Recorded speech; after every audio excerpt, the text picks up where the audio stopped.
तर लोकसभेची निवडणूक म्हणजे देशाचं धोरण ठरवणारी निवडणूक आहे मित्रांनो. ही गावकीची भावकीची निवडणूक नाहीये. काही जणांनी ती भावकीची केलेली माझ्या भागात, ते मी बघतो काय करायचं ते.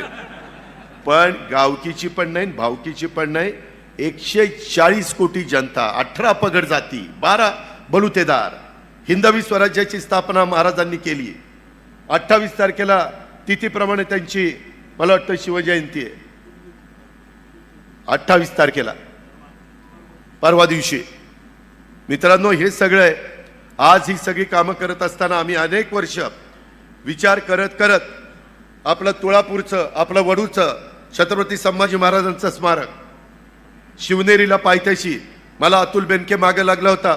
तिथं आपण चांगल्या प्रकारचं पर्यटक आल्यानंतर कशा प्रकारच्या शिवाजी महाराजांच्या काळातली हत्यारं होती, कशा प्रकारे